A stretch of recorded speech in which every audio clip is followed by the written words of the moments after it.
नमस्कार आज्ञा। भारतीय वनौषधि जगत रे एमिति किछि गछ अछि जार संपर्क आम संस्कृति एवं स्वास्थ्य सह गंभीर भावे जड़ित। आज आम एमिति एक विरल वृक्ष विषय रे जानिबा जाहाकू आमे बंशी गोपाल बोली कहू। यह केवल एक गछ नुहे बरं प्रकृतिर एक अमूल्य उपहार। विशेषकर मानसिक शांति, दुर्बलता एवं पेट रोग पाई यह एक महौषधि समान। आज भिडियो रे आमे बंशी गोपाल परिचय एवं यार आश्चर्यजनक उपकारिता विषय रे आलोचना करिबा। गछर परिचय एवं विभिन्न नाम। बंशी गोपाल एक गुल्म जातीयर उद्भिद जहाँ विशेषकर पहाड़िया अंचल एवं जंगल मध्य देखा मिले। ओडिया रे यहाकू बंशी गोपाल एवं गुआ कानी गछ भी कहती। हिंदी रे तेजराज एवं बंशी गोपाल। वैज्ञानिक नाम है प्यूसिडेनम नागपुरेन्सी। फैमिली नाम आपिएसी। चिन्हबार उपाय यार डाल बंशी भली सीधा एवं भीतर पाख सामान्य पोला थाए, सेथिपाई याकू बंशी गोपाल कुआ जाए। यार पत्र गुड़िक धनिया पत्र भली कटा कटा बा खंड खंड होता है एवं देखिबाकू खूब सुंदर। यार चेर रे एक विशेष प्रकार सुगंध थाए। चेरटी खूब शक्तिशाली एवं औषधीय गुण रे भरपूर। यार फूल छता आकार एवं धड़ा रंगर होता है। औषधीय गुण एवं उपयोग मानसिक रोग एवं मिर्गीबात पाई, epilepsy and mental health. Ayurveda रे बंशी गोपाल को मेध्य जड़ीबूटी कहा जाए। जो मानकर स्मरण शक्ति कम थाए किंबा मानसिक चाप स्ट्रेस रहे सेमानक पई यह वरदान। अपस्मार बा मिर्गीबात रोग रे यार चेर को व्यवहार कले बहुत फल मिलता है।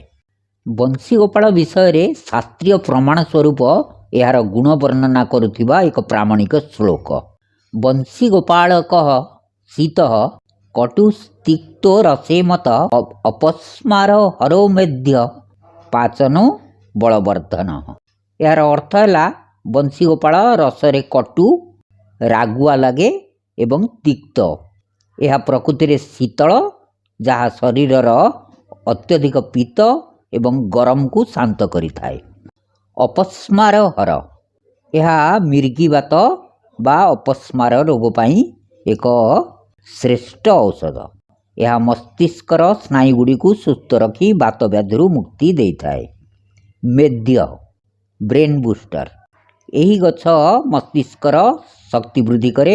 यह स्मरण शक्ति बढ़ाइबा सह मानसिक दुर्बलता एवं चिंता एंजाइटी को दूर करिबारे साहाय्य करे। पाचन डाइजेस्टिव यह पाचन प्रक्रिया रे उन्नति आणे। पेटर गैस अर्जिन एवं पेट व्यथा भली समस्या पाई यह रामबाण सदृश।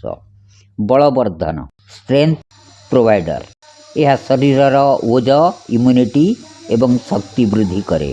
शारीरिक दुर्बलता दूर करी शरीर को पुष्ट करिबारे यार भूमिका गुरुत्वपूर्ण। पाचन क्रिया रे उन्नति धनिया परिवार सदस्य होइतिबारु यह पेट पाई अत्यंत शीतल। पेटरे गैस अर्जिन एवं पेट व्यथा भली समस्या को यह तुरंत दूर करिथाए। यह यकृत लिभर को सुस्थ रखिबारे मध्य साहाय्य करे। शरीरर दुर्बलता दूर करिबा यह एक जनरल टॉनिक परी। बंशी गोपाल शरीर को शक्ति प्रदान करे। पुरुष एवं महिलांकर शारीरिक दुर्बलता दूर करिया पई यार चूर्ण को क्षीर सहित सेवन करा जाए। यह को एक इम्यूनिटी बूस्टर मध्य कुआ जाई पारे। ज्वर एवं काश ऋतु परिवर्तन समय हेउथिबा ज्वर सर्दी एवं काशरू मुक्ति पाइबा पाई बंशी गोपालर काढ़ा खूब प्रभावशाली।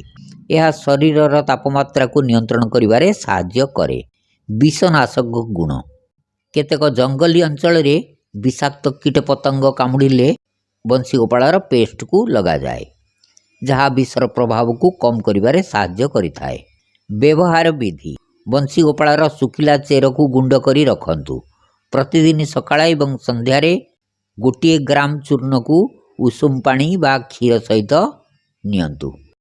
काढ़ा भाव जदि पेट समस्या बा ज्वर थाए तेबे यार चेर को पानी रे फुटाई से पानी को छाणिकरी पियंतु। लेप चर्म रोग बा मांसपेशीर जंत्रणा पाई यार पत्र एवं चेर को बाटिकरी लगा जाई पारे। सतर्कता यह एक शक्तिशाली जड़ीबूटी होइथिबारु यार अत्याधिक सेवन करंतु नाही। सर्वदा जड़े अभिज्ञ वैद्य बा आयुर्वेदिक डाक्तर परामर्श पर ही याकू औषध भावे ग्रहण करंतु। गर्भवती महिला माने यार व्यवहार करंतु नाही। जदि भिडियोटी भल लगी थाए तेबे भिडियो को लाइक करंतु। एमिति अनेक विरल वनौषधि विषय जानिबा पई हमर जड़ीबूटी ज्ञान चैनल को सब्सक्राइब करंतु। धन्यवाद।